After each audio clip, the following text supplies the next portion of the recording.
ঐক্য বিনষ্টের ষড়যন্ত্রের অভিযোগ তুলে চট্টগ্রামে বিক্ষোভ করছে জুলাই ঐক্য। এই মুহূর্তে নগরীর আন্দরকিল্লা শাহী জামে মসজিদের সামনে আছেন সহকর্মী শফিকুল আলম। সরাসরি যাচ্ছি শফিকের কাছে।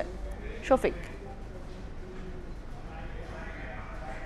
জুলাই ঐক্যের ষড়যন্ত্রের প্রতিবাদে এবং ভারত বিরোধী ষড়যন্ত্রের প্রতিবাদে চট্টগ্রামের যেই আন্দরকিল্লা শাহী জামে মসজিদ রয়েছে সেখান থেকে বিক্ষোভ মিছিল করেছে ছাত্র ঐক্য চট্টগ্রামের পক্ষ থেকে।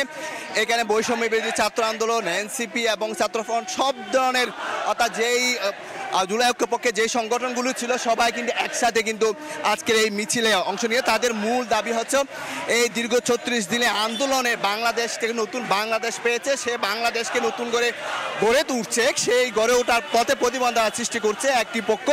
সেই পক্ষকে চিহ্নিত করার কথা জানাচ্ছেন এবং তারা বলছেন এই জুলাই ৩৬ দিনের আন্দোলনে যে দলগুলো তাদের সাথে ছিল যে সবাইকে ঐক্যবদ্ধ হয়ে আবার নতুনভাবে সে দেশ গড়তে চায় এবং বিক্ষোভ মিছিলে কিন্তু এই মুহূর্তে নগরীর প্রেস ক্লাবের সামনে এসেছে মিছিলটা এবং তাদের যে দাবি সেটা হচ্ছে এই দেশের যে একটি ঐক্য সৃষ্টি হয়েছে এই ঐক্যকে কোনোভাবে বিনষ্ট করা যাবে না, এই ঐক্য ধরে রাখতে হবে।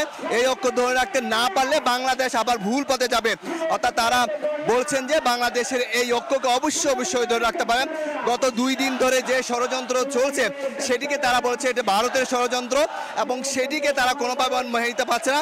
এবং চট্টগ্রামে যে আন্দরকিল্লা শাহী জামে মসজিদ ঐতিহাসিক সেখান থেকে কিন্তু প্রায় 500-এর বেশি এই যে বিভিন্ন শিক্ষার্থীরা এবং মুসল্লিরা সবাই কিন্তু এসে আন্দোলনে যোগ দিয়েছেন এবং সবার একই কথা যে অন্তর্বর্তী সরকারের প্রধান উপদেষ্টা ডক্টর ইউনূসের নেতৃত্বে যেভাবে দেশ সংগঠিত হয়েছে সেই ঐক্য ধরে রাখতে হবে এবং দেশকে এগিয়ে নিতে হবে।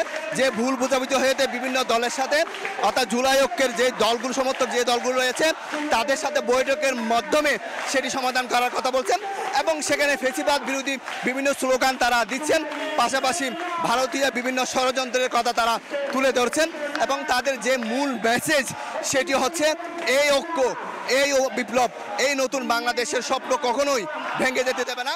তারা প্রয়োজনে আবার রাজপথে নামে সেই স্লোগান দিচ্ছেন এবং বিশেষ করে যে তারা ভারতীয় অতি আধিপত্যের বিরুদ্ধে যে স্লোগান আমরা দেখতে পাচ্ছি দিল্লি না ঢাকা, সেই স্লোগানটাই আজকে এখানে বেশি দেওয়া হচ্ছে এবং তারা বলছে আসলে এই ষড়যন্ত্র মোকাবেলা করতে হলে একটি পথ, সেটি হচ্ছে সবাইকে সব দল নির্বিশেষে সবাইকে ঐক্যবদ্ধ থাকতে হবে এবং ঐক্যবদ্ধ থেকে এই নতুন বাংলাদেশকে এগিয়ে নিয়ে যেতে হবে এবং যে উপদেষ্টাদের বিষয়ে যে সমালোচনা হচ্ছে সেটিকে বৈঠকের মাধ্যমে সমাধান করার কথা তারা জানাচ্ছেন এবং এখানে মূলত বৈষম্য শিক্ষার্থী, এনসিপি তাদের যে সংগঠনগুলো রয়েছে মহানগরের উত্তর দক্ষিণের সেই সংগঠনের নেতাকর্মীরা কিন্তু এই যে মিছিলে বিক্ষোভ মিছিলে অংশ নিয়েছেন।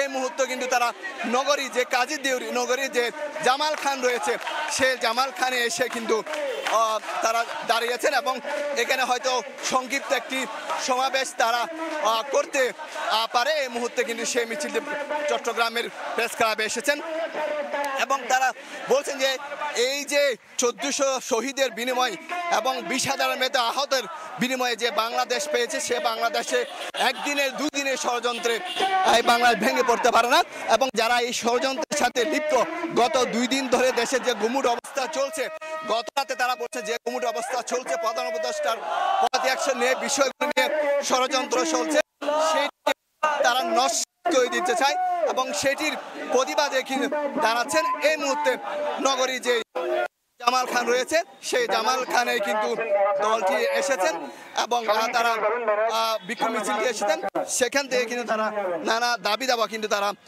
তুলে ধরছেন। এই মুহূর্তে তারা যে কাজী যে জামাল খান যেই জামাল খানের এলাকায় তারা এসেছে, আমরা একটু কথা বলার চেষ্টা করবো আসলে আপনাদের মূল বার্তাটা কি থাকবে। আজ গতকালকে আমরা দেখেছি দেশের মধ্যে একটা বিশৃঙ্খলা সৃষ্টি হয়েছে, জুলাই নিয়ে যে ষড়যন্ত্র চলছে সেই ষড়যন্ত্রের বিরুদ্ধে আমরা সবসময় সজাগ আছি। জুলাই স্পিরিটকে যদি ধ্বংস করার চেষ্টা করা হয় তাহলে আবার জুলাই নেমে আসবে, এটাই হচ্ছে আমাদের বার্তা। এবং আমরা এই অন্তর্বর্তীকালীন সরকারকে ছাত্র জনতার পক্ষ থেকে দায়িত্ব দিছি যে এখানে মূলত বিচার সংস্কার আর নির্বাচন, আমরা এখনো পর্যন্ত বিচার আর সংস্কারের দৃশ্যমান কোনো গতি আমরা দেখি নাই। আমরা সরকার থেকে জানতেছি যে তারা বিভিন্ন ধরনের চাপে আছে, তো ওই জায়গা থেকে সরকার যাতে জুলাইয়ের আহত শহীদদের দায়বদ্ধতার জায়গা থেকে কাজ করে এবং দৃশ্যমান বিচার সংস্কারের আমরা গতি দেখতে পাই। ধন্যবাদ আপনাকে। আমরা যেটি বলতে পারছি, তারা আসলে ঐক্যের কথা বলেছেন, এই নতুন বাংলাদেশকে টিকিয়ে রাখা বলেছেন এবং সবাই মিলে এই নতুন দেশকে গড়ার কথা বলেছেন। তো এই ছিল আমার কাছে সর্বশেষ তথ্য। জুলাই ঐক্যের বিক্ষোভ মিছিলের খবর জানছিলাম চট্টগ্রাম থেকে।